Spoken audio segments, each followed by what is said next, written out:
Hop, assalomu alaykum. Bugun manzil guruhlarini qo'shib ko'rib chiqamiz. Hop, deylik, Farg'ona. Manzil guruhi o'zi nima? Bu bizda filial hisoblanadi. Ya'ni bitta viloyatda nechtadir tuman bo'lsa, o'sha tumanlarga otish mumkin va ularni radiusi, e, lokatsiyalari alohida bo'ladi. O'shaning uchun biz alohida qilamiz. Deylik, mana birinchi Rishton, Farg'ona viloyati qaralgan ekan va endi bu yerga Rishtonni yozishimiz kerak. Bu nimaga kerak? Bu bizga mana lokatsiyasini olib beryapti sentrda. Uriston sentri qayer? Agar siz boshqa joyga o'zgartirmoqchimisangiz, mana Barakan bozor yoki e, Oqtomir savdo markazi shu yerga sentrga qo'ymoqchi bo'lsangiz, sizga bir marta bosib qo'yasiz yoki katta maktabga qo'ymoqchi bo'lsangiz, sizga bir marta bosib qo'yasiz. Shunaqa qilib ketilaveradi. Ee, Bu nimaga kerak? Bizga shu sentrimizni aniqlab olamiz va unga radius beramiz. Deylik, mana 5 kilometr deydigan bo'lsak, bu 5000 metr bo'ladi. Shu radius ichida narx boshqacha bo'ladi, radiusdan tashqarida boshqacha narx bo'ladi. Har bitta tuman uchun alohida qo'yishimiz mumkin bo'ladi. Va manzil qo'shayotganimizda ham o'sha sentrni olib beradi bizga. Ya'ni mana to'rtinchi maktab tanlasa, to'rtinchi maktabni chetda qiladigan bo'lsak, manzil qo'shayotganimizda bizda ana shu joyni xaritasini ochib beradi.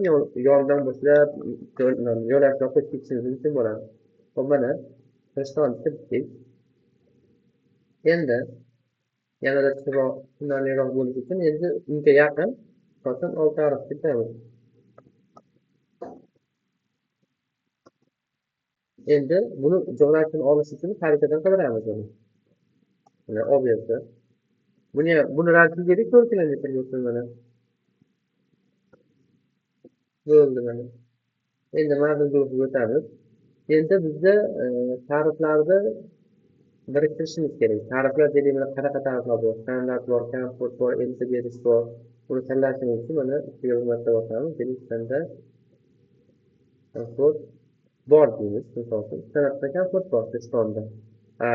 Olti tarif esa standart, komfort, elchi berish bor desak, alohida tarif bo'ladi.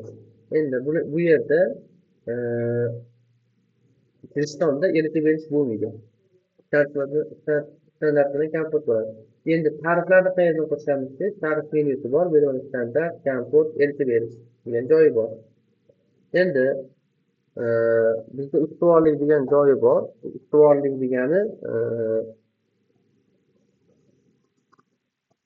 deylik, mana komfort mashinasi, komfort mashinasi e, deylik, Cobalt bo'ladigan bo'lsa, standart sifat. Bu degani komfort mashinasidagi odam standart zakazini ham olishi mumkin degani. Ya'ni e, bu qaysi ustuvorligi yuqori bo'lsa, o'zidan kichkinani biriktirib oladi. Ya'ni standart zakazdan so'radi, elchi berishga zakaz so'radi. Ya'ni olishi mumkin. Lekin standartdagi haydovchi komfortni zakazini ololmaydi. Sababi uni ustuvorligi bundan kichkina. Deylik, mana hozir tarif qo'shamiz. Biznes.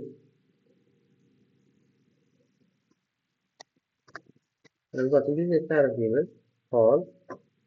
Ustuvorligini 19 qilamiz.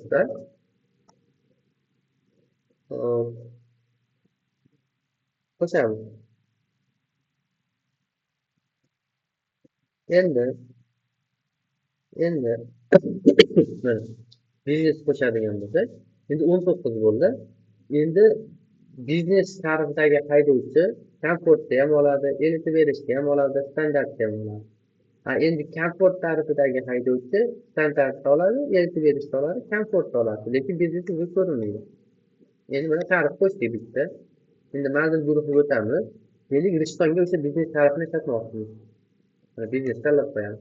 Ya'ni har bitta tumanga alohida tarif qo'shishimiz mumkin. Deylik, Oltiariqda Labo qo'shib qo'yishimiz mumkin, Damas tarif qo'shib qo'yishimiz mumkin, lekin bularda ko'rinmaydi. Alohida ketaveradi tariflar. Deylik, mana endi tariflarni buni ichiga kirib, misol uchun biz narxlarni o'zgartirib chiqishimiz mumkin. Deylik, Rishtonda standart tarifi bo'ladigan bo'lsa, buni ichiga kiramizda, standart chektirsak, Rishton tumani uchun bu minimal masofa narx so'm, ya'ni borganda qancha bilan yonsin. Deylik, 3,5 ming so'm turibdi yoki shuni 4 ming so'mga 4,5 ming so'mga ketgan. Endi Xo'p, markazdan tashqari har bir kilometr uchun narx. Ya'ni bizni radiusdan chiqib ketsa, kilometrga qancha o'tadi? Bu 2100, 2200 turaversin. Endi har bir kilometr uchun narx. Bu markazgacha, ya'ni deylik 5 kilometr radius belgiladik sentrni ichida. 5 kilometr ichida yursa narx o'sha 2000 so'mdan yozadi. Tashqariga chiqsa 2100 so'mdan yozadi. Xo'p,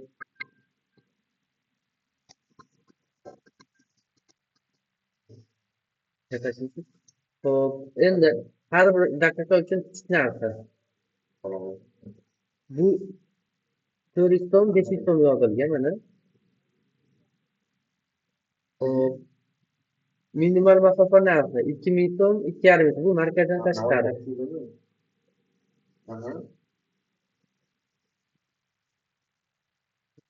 Buni misol uchun 5000 so'm,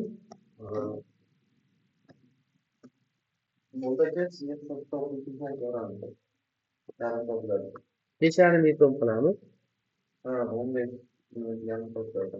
Hop, mana 5000 so'm, 5,5 so'm qildik. Minimal masofa narxi.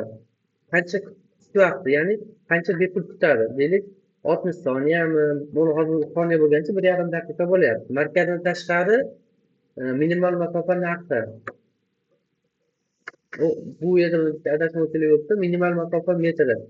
Ya'ni bu minimal masofa metri degani biz minimalkani deylik 44,5 so'm qilganimizdan keyin, 44,5 so'm qilganimizdan keyin o'sha 44,5 so'm qachongacha amal qiladi? Ya'ni shuni ichida qanchadir masofa yuradimi yoki borib ketishni bosishni bilan narx o'sib ketadimi degan narsa. Ya'ni hozir biz buni 0 qilib qo'ydik. Startni bosishini o'zi narx yozib ketadi. 4,5 so'mga, 4,5 so'mga narx o'sib ketadi kilometrga. Agar buni 2000 metr qilib qo'yadigan bo'lsak, 2 kilometrgacha narx yozmaydi, 2 kilometrdan keyin 4000 ga qo'shib ketadi. Hozircha 0 turadi. Endi markazdan tashqari kilometr narxi mana bu yerga belgilab qo'yamiz deylik, 4,5 so'm.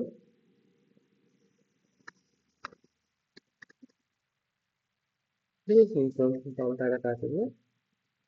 Endi mana bo'ldi. Yana bir marta tushuntirib o'taman. Tariflarni asosiy joyimiz shu. Hop, minimal masofa narxi, ya'ni minimalka 4,000 so'm, 4,5 so'm. Bu har bitta tumancha alohida qo'yishimiz mumkin tariflar narxini. Deylik, old tarifdagi standartga alohida qo'yamiz, Turkistondagi. Endi markazdan tashqari har bir kilometr uchun narx, ya'ni markazga chiqqandan keyin kilometrga qanchadan qo'shdi. Markaz ichida qanchadan narx. Bu 2,5 so'm, 2,5 so'm.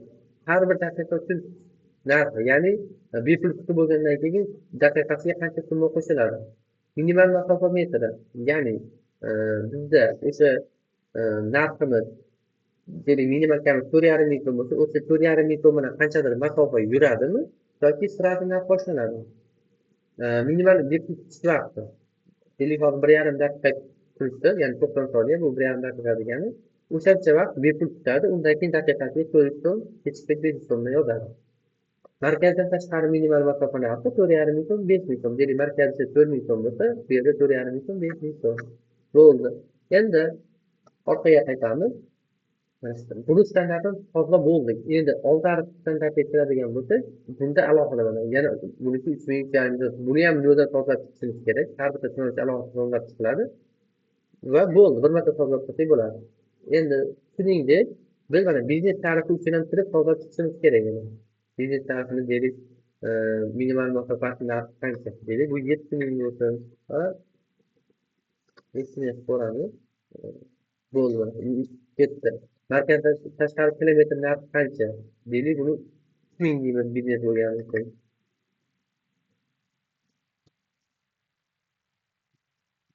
Hop, har bir kilometr uchun narx markazicha, ya'ni 2800 deyilgan. 2800 deylik.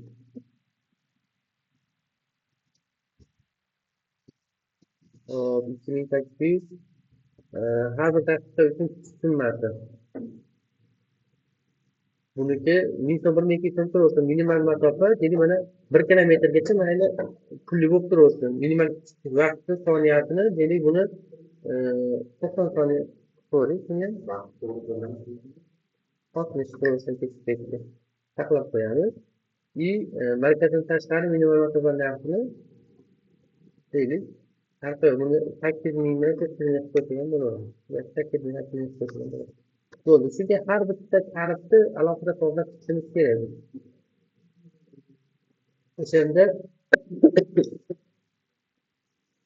biz aytgan narsa bo'ladi. Ya'ni bu ikkinchi qoldim.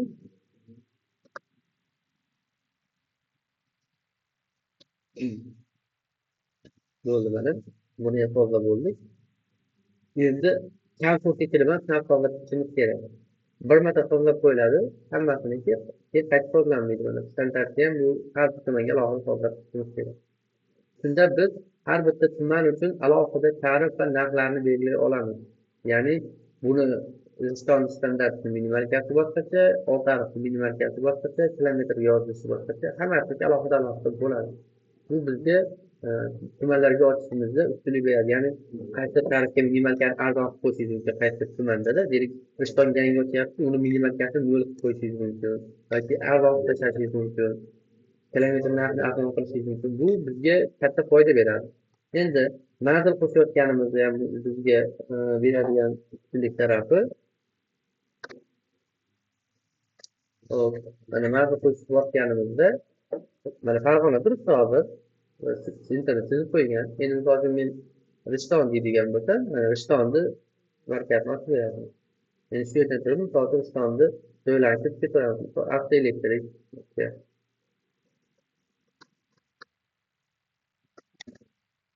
izohlarni saqlaymiz va adres qo'shishni yana qo'shishga bosamiz. Rishton tanlaymiz. Mana kiritgan manzilimizni chiqarib beradi.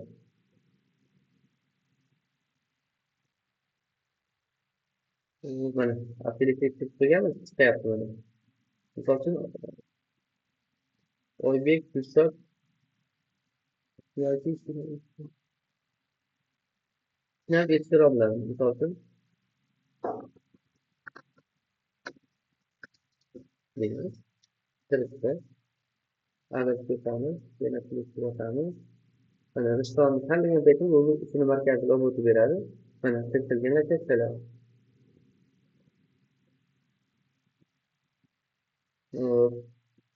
Misol yana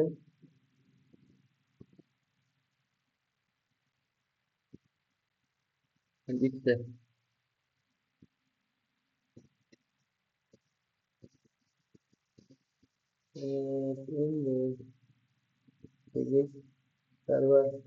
endi tartib etamiz.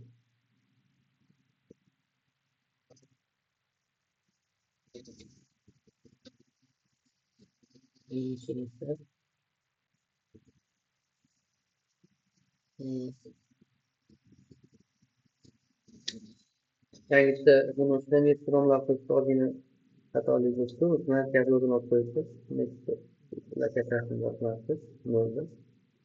Endi misol uchun kelishib o'tgan paytimizda bizda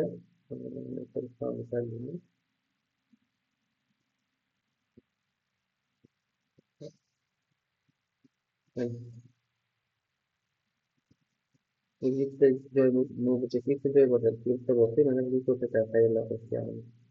Mana yoki telebirinchi maktab. Ketgan joylarni lokatsiyasini o'zi ko'rsatib beradi bizga. Birinchi joylarni ko'rsatib qo'yadi bizga. Tanlini da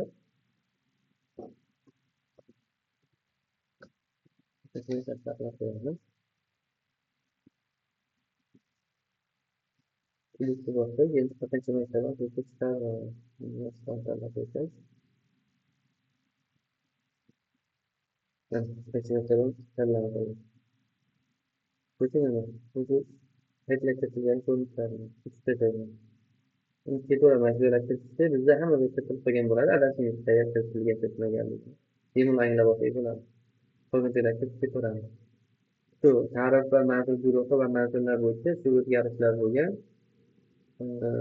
Tariflarni tanlashimiz majburiy. Ertaga yangi tarif qo'shiladigan bo'lsa, misol uchun bunga ham biznes qo'shadigan bo'lsa, biznes qo'shib qo'yasiz. Bu biznes qo'shib qo'ygandan keyin bunga ham alohida narx belgilab qo'yishimiz kerak.